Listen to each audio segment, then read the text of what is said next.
Terus apa warisan yang ditinggalkan oleh para nabi? Kalau warisan itu berupa rumah, maka hanya segelintir orang yang mendapatkannya.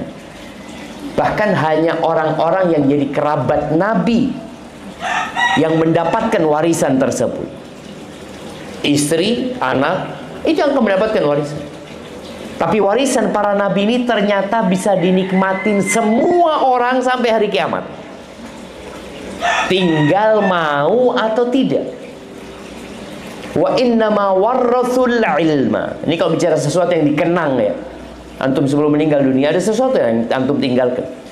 Yang ditinggalkan para nabi itu adalah ilmu. Bukan ilmu tentang bikin pesawat. Bukan ilmu tentang membuat jembatan. Bukan ilmu tentang membuat sarana-sarana yang membuat orang lebih nyaman hidupnya, bukan. Tapi ilmu yang menunjuki kita jalan pulang ke surga.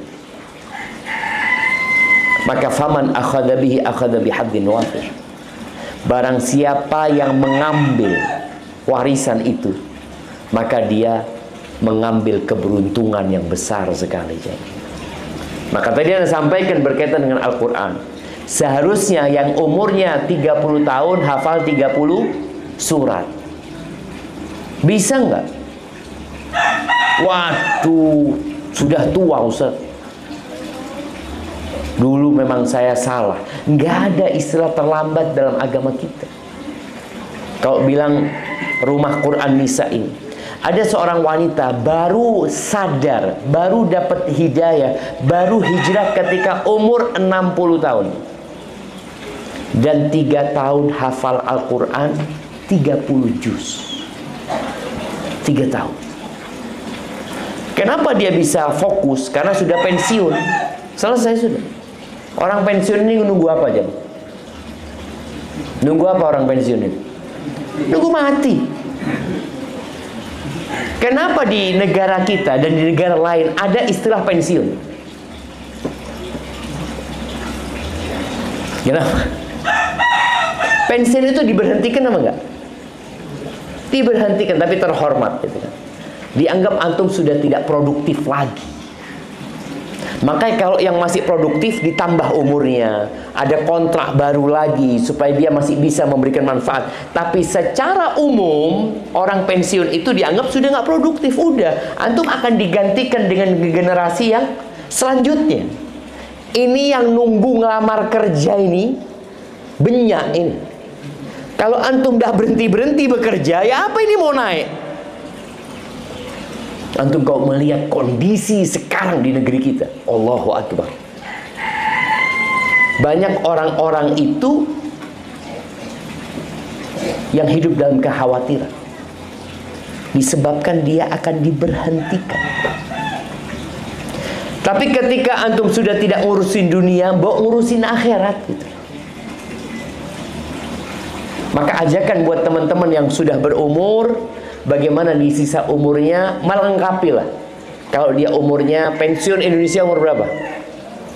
56? 58 ya? 58, 60. Oh, nambah lagi sama 60 sekarang. Masya Allah. Oh, kalau guru sampai 60. Yang 68, yang 58? TNI Polri ASN. TNI Polri ASN. Masya Allah jemaah. Antum bisa lihat itu. Ketika antum berumur 58, paling tidak bisa menghafal 58 surat. Apa nggak bisa setahun 1 surat? Nggak bisa. Nggak mampu. Nggak kuat. Bukan. Tapi nggak mau. Ada perbedaan antara tidak mampu dan tidak mau. Di surat At-Tahrim, surat keberapa surat At-Tahrim? Nah, coba dilihat. Nah, ayo dilihat handphonenya jamaah, supaya antum tahu ini surat nomor berapa gitu. Kalau antum tahu sama umurnya, seharusnya, oh ana seharusnya hafal surat ini gitu. Surat nomor berapa? 66. Nah,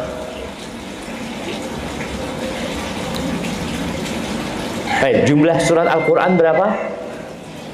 114. Berarti kalau ini surat nomor 66 yang umurnya 58, seharusnya apa? Paling tidak gitu kan. Allah Azza wa Jalla di surat At-Tahrim ini yang dipanggil pertama itu Nabi. Ya ayyuhan Nabi. Panggilan yang kedua itu buat orang-orang beriman. Ya ayyuhalladzina amanu. Panggilan yang ketiga di surat ini buat orang-orang kafir. Ya ayyuhalladzina kafaru. Panggilan yang keempat kembali buat orang beriman. Ya ayyuhalladzina amanu. Panggilan yang kelima buat nabi lagi. Ya ayyuhan nabiyyu. Jadi kalau kita melihat panggilan Allah ini ditujukan kepada orang-orang beriman agar mereka menjadi lebih baik lagi. Baik, pertanyaannya, berapa kali buat mak-mak nih? Ya, buat mak-mak, karena kajiannya kajian mak-mak. Buat mak-mak, berapa kali Allah memanggil ya ayyuhalladzina amanu? Silakan. Ibu-ibu.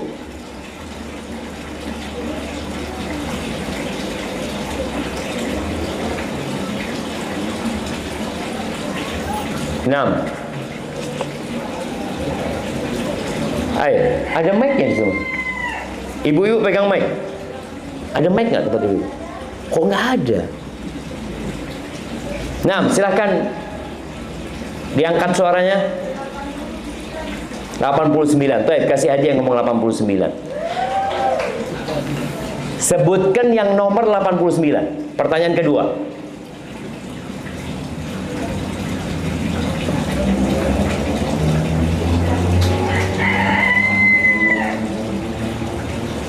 Sebutkan yang nomor 89. Panggilan terakhir buat orang-orang beriman dalam Al-Quran.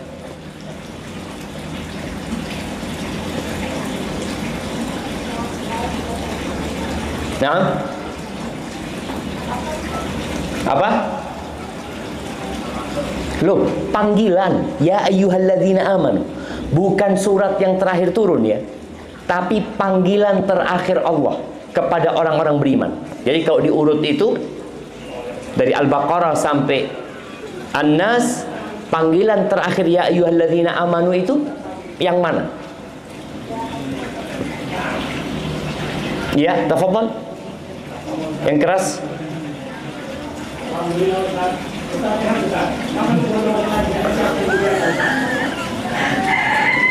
Nah,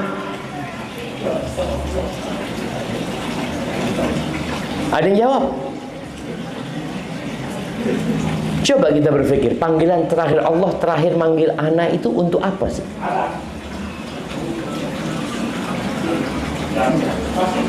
Nah, panggilan itu di surat At-Tahrim ini. Panggilan terakhir itu ada di surat Tahrim. Jadi panggilan nomor 89 dan nomor 88. Ibu-ibu. Nah, ada yang jawab?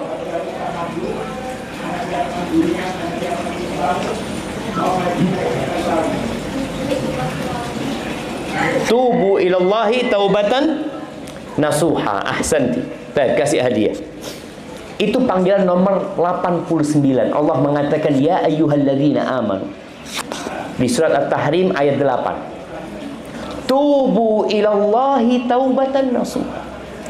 Taubatlah kalian kepada Allah dengan taubatan nasuha. Dengan taubat yang sebenarnya. Satu ayat sebelumnya itu ada setelah satu ayat ya. Di ayat nomor 6 itu panggilan nomor 88. Allah mengatakan ya ayyuhalladzina amanu qu anfusakum wa ahlikum nar. Wahai orang-orang beriman, jagalah diri kalian dan keluarga kalian dari api neraka. Ini jamaah, ternyata kita kalau mau balik ke surga itu harus lewat neraka. Nggak ada jalan lain. Jadi orang berpikir dia mau cari jalan pintas, semua jalan menuju surga itu harus melewati neraka. Dan Allah katakan, wahai orang-orang beriman, selamatkan diri kalian. Gimana ketika lewat neraka, selamat, tidak jatuh dan tidak terbakar. Bukan hanya diri kalian yang diselamatkan, tapi juga keluarga kalian. Yang terutama buat bapak-bapak adalah istrinya, sebelum anak-anaknya. Karena seorang laki-laki itu beristri dulu baru punya anak. Maka kewajiban para lelaki menyelamatkan istri-istrinya dan tentunya nanti anak-anaknya dari api neraka. Bagaimana dia bisa menyelamatkan dirinya? Bagaimana dia bisa menyelamatkan anak-anaknya kalau dia sendiri tidak menyelamatkan dirinya? Ketika di pesawat, pramugari itu selalu menyampaikan apabila terjadi kondisi darurat dan kantong oksigen itu turun, siapa yang pertama pakai? Anaknya apa orang tuanya? Nah, anak apa orang tua? Orang tua. Disampaikan mereka, jangan memakaikan anaknya, jangan memakaikan orang lain sebelum engkau pakai. Karena memang prinsipnya seperti itu. Selamatkan dirimu baru orang lain. Ketika kita doa buat orang tua, kalau doa buat orang tua saja, maka kita bebas. Kita katakan, Rabbirhamhuma kama rabbayani shaghira. Allahumma ighfir laha warhamha wa'afiha wa'fu anha. Itu doa buat ibu kita umpamanya. Tapi ketika antum mau doa buat diri antum dan buat orang tua, apa doanya? Rabbighfirli wali walidayya. Ya Allah, ampuni buat aku dan kedua orang tua. Karena ada sebagian orang tua yang dia memikirkan keselamatan dirinya, tapi dia sendiri tidak memikirkan keselamatannya. Ada salah satu artis di Indonesia yang mungkin sebagian tahu dengan sosok perempuan ini, yang dari penampilannya menunjukkan dia bukan wanita baik-baik, tapi dia ingin anak-anaknya baik. Dia ingin anak-anaknya soleh dan soleha. Akhirnya dia paksa anaknya untuk ngaji, dia paksa anaknya untuk pakai jilbab, dia paksa anaknya untuk belajar agama. Padahal dia sendiri tidak melakukan itu. Kira-kira anaknya akan nurut ibunya, akan nurut ucapan ibunya, apa mencontoh perbuatan ibunya? Nah, mendengarkan apa mencontoh dengan melihat? Tuh, jadi anak-anak itu mungkin salah mendengar, tapi tidak pernah salah melihat. Mungkin dia salah mendengar. Berapa banyak bapak sambil pegang rokok ngomong sama anaknya, "Nak, jangan rokok bahaya, penyakit." Kira-kira itu bapaknya ngomong gitu. Anaknya dengernya apa? "Nak, rokok nyaman, rokok ini nak." Dia bisa salah mendengar tapi tidak salah melihat, karena dia lihat bapaknya arokok. Pagi arokok, siang arokok, malam arokok, tapi can bapak penyakit. Pun tidak salah-salah ngeding jangan saya ini. Mun penyakit tak kira rokok bi bapak, pasti nyaman. Anak itu akhirnya akan meniru. Padahal orang tua nggak ingin anaknya merokok. Dia mengatakan dia beremah, bapak ini sudah kecanduan nak, tapi situ tidak sampai nak. Penyakit nak bi arokok cik nyaman nak bapak.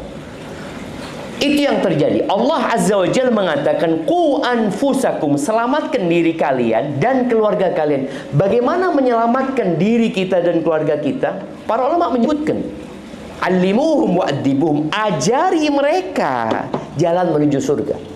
Ajari mereka bagaimana ketika lewat sirat itu nggak kena api dan tidak jatuh. Antum bisa ngelihat ya, ketika seorang anak ikut acara apa yang di hutan,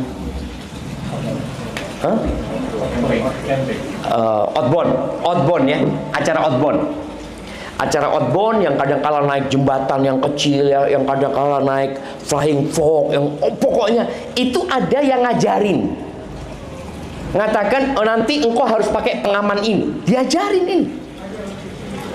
Kenapa? Karena orang itu sudah tahu sama areanya bahaya nih, kondisinya menakutkan. Kalau engkau tidak menggunakan ini, takut engkau jatuh. Itu padahal cuma permainan. Kalau jatuh pun jatuh ke tanah, jatuh pun jatuh ke sungai. Gimana kalau jatuhnya ke neraka? Sedangkan bapak sama ibu ini nggak ngajarin. Sang suami nggak pernah ngajarin sama istrinya, kitanya akan melewatin jembatan yang lebih tajam dari pedang, lebih tipis dari rambut, yang kalau jatuh habis. Bukan cuma jatuh, kadangkala ada pengait-pengait yang akan menyeret kita menuju ke neraka. Nih bapak nggak pernah ngajarin itu loh, bapaknya nggak pernah tahu juga.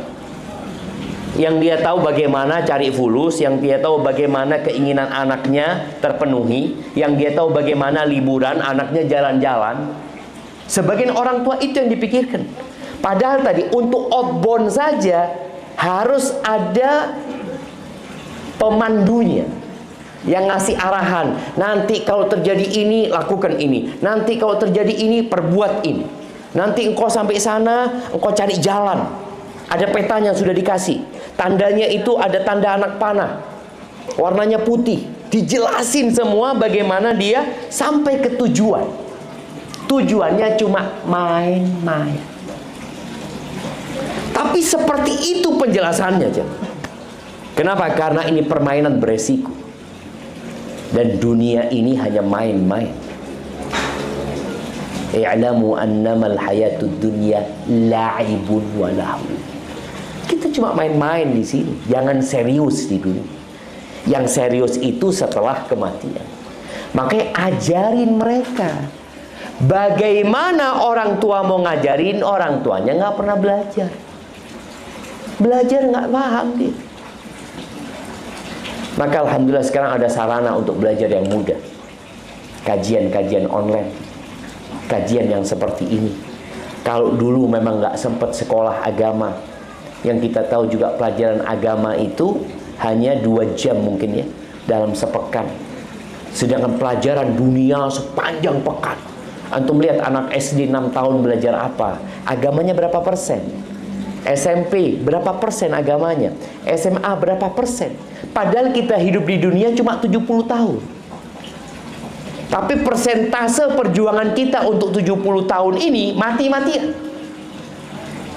Sedangkan 1 hari di akhirat, 1 hari, kata Allah Azza wa Jalla, wa inna yawman 'inda rabbika ka alfi sanatin mimma ta'uddun. Seperti 1000 tahun. Bayangin, untuk yang 1 hari seperti 1000 tahun, kita hanya belajar 2 jam dalam sepekan. Sedangkan untuk yang hanya 70 tahun, berapa jam 70 tahun itu jamaah dibanding di akhirat? Kita mati-matian. Allimuhum, ajari. Maka orang tua harus belajar dulu sebelum mengajarkan. Kebanyakan kita menikah tanpa melewatin kitabun nikah. Nggak pernah belajar kitab nikah, nggak pernah. Terus kok bisa nikah tanpa belajar kitab nikah? Padahal orang mau jadi insinyur, oh itu harus belajar. Orang membangun jembatan, oh itu harus belajar. Bukan cuma belajar, dia bahkan praktek. Ada yang membimbing dia untuk bangun jembatan di dunia yang jaraknya cuma 5 meter. Dia itu belajar 4 tahun, jemaah. Bagaimana untuk membangun jembatan yang di atas neraka jahanam? Kita nggak belajar. Tahu-tahu nikah. Ilmu pernikahan didapat dari mana? Dari kitab apa? Dari bapaknya. Oh, bapaknya kayak gini ya. Jadi kalau anak itu nakal dikit gerpas. Oh, gitu. Anak itu kalau sekolah, tidak masuk sekolah gerpas. Sholat subuh, tidak sholat, tidak apa-apa lah, masih anak-anak. Dia akan pelajari itu. Berapa banyak ya orang tua, anaknya sholat subuh, wow, kene Ustaz, tina kana Ustaz, tina tedung. Pas jam 7 sekolah, hari sekolah, tidak tak sekolah situ. Dimarahin sama orang tuanya. Ketika dia nggak pernah belajar kitabun nikah, dia akan tahu, oh kayak gini kalau sudah nikah nanti. Kalau anak punya anak, anakku harus berangkat sekolah. Tapi kalau sholat subuh, oh gampang lah, masih anak-anak. Itu yang terjadi sama kita. Kita benar-benar menganggap dunia ini segala-galanya dan menganggap akhirat itu kalau ada waktu, kalau sempat saja. Padahal kita harus adakan waktu untuk belajar. Setelah itu jangan cuma dikasih pengetahuan anak-anak itu. Istri jangan hanya dikasih pengetahuan.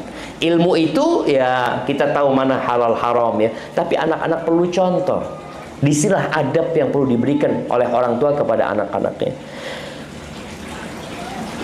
Ali bin Abi Thalib radhiyallahu taala anhu, dia memberikan sebuah perbandingan antara ilmu agama ini dan dengan harta yang dicari manusia. Bukan berarti kita mengecilkan ilmu umum ya. Enggak, ilmu umum pelajari, silahkan. Karena ilmu umum itu dibutuhkan oleh umat. Dan kalau niatnya baik, insya Allah dapat pahala. Tapi biasanya ilmu umum itu tujuannya untuk apa? Untuk apa jemaah? Orang belajar ilmu umum tujuannya apa? Cari fulus. Cari fulus sudah. Antum lihat anak-anak yang kuliah, oh enggak, saya cuma ingin dapat ilmu pengetahuan. Enggak, engkau mau kerja, engkau mencari duit. Yang tujuan akhirnya adalah cari fulus. Enggak apa-apa, tidak tercela. Asalkan tidak lupa dengan ilmu agama. Ali bin Abi Thalib mengatakan, al-ilmu khairun minal mal. Ilmu itu lebih baik daripada harta. Kenapa? Li'anna al-mal yahrusuhu wal ilmu yahrusuka. Karena harta itu engkau jadi penjaga harta. Kita jadi satpamnya harta. Nggak HP, tekui malu lo HP. Masuk toilet, bawa masuk sama dia. Tasnya dibawa masuk. Bagaimana manusia ini benar-benar lelah menjaga harta. Sepeda motor, apa yang kita lakukan? Kunci ganda, kasih gembok, kasih CCTV. Pokoknya harta itu kita yang sibuk jaga harta kita. Kita sudah capek dapat, setelah dapat diapakan? Kita suruh jagain. Sedangkan ilmu yang akan jaga kita. Ilmu jaga kita. Kita akan melakukan ini, oh nggak boleh. Ini bahaya. Bu, dari mana antum tahu bahaya? Orang udah belajar. Itu ilmu akan menjaga kita di dunia dan di akhirat ya.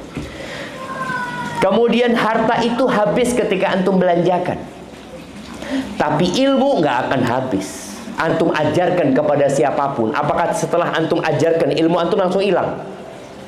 Ana sejak ngajar ini ya Allah ilmu ana berkurang, Ustaz. Nggak ada. Tapi coba antum berangkat ke mall, masya Allah Bondoson di mall sudah. Nah, City Plaza, masya Allah ya. Di mall Bondoson ini. Coba antum berangkat ke City Plaza. Kira-kira fulusnya nambah atau berkurang di sana? Makanya orang kalau ke mall sama istrinya, itu uangnya sebagian sudah ditaruh di rumah. ATM sahabat Eroma, sudah. Sampai sana perak segini pesen dek. Karena dia tahu uang itu akan berkurang kalau dibelanjakan. Ilmu nggak ada. Semakin banyak antum amalkan, semakin bertambah ilmu. Kemudian orang yang ilmu itu menjadi hakim yang mengadili, sedangkan harta itu yang diadili. Kalau kita lihat kejadian-kejadian berkaitan dengan harta ini, dan para pemilik harta, mereka bangkai sebenarnya, padahal mereka hidup. Para pemilik harta, Sedangkan orang-orang yang berilmu itu walaupun mati, dia tetap hidup. Rasul sallallahu alaihi wasallam mengatakan fadlul alimi 'alal 'abid, keutamaan orang yang berilmu, ilmu agama kita bicara, dibandingkan orang yang ahli ibadah, itu seperti keutamaan rembulan, kafadlil qamari lailatal badri 'ala sa'iril kawan, seperti keutamaannya bulan purnama dibandingkan dengan bintang-bintang yang ada. Dan tanda Allah cinta kepada hambanya bukan harta. Karena sebagian orang, Anda pernah ketemu sama satu orang, dia mengatakan, Ustaz, alhamdulillah Ustaz, Allah itu cinta sama Anda. Anda tanya, apa buktinya? Usaha Anda lancar, rizki terus.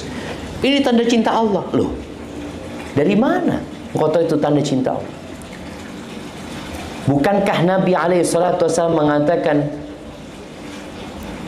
idza ahabballahu 'abdan ibtala, kalau Allah cinta sama hambanya, Allah kasih bala dan ujian. Seperti itu. Dan Nabi SAW juga mengatakan, man yuridillahu bihi khairan yufaqihu fid din.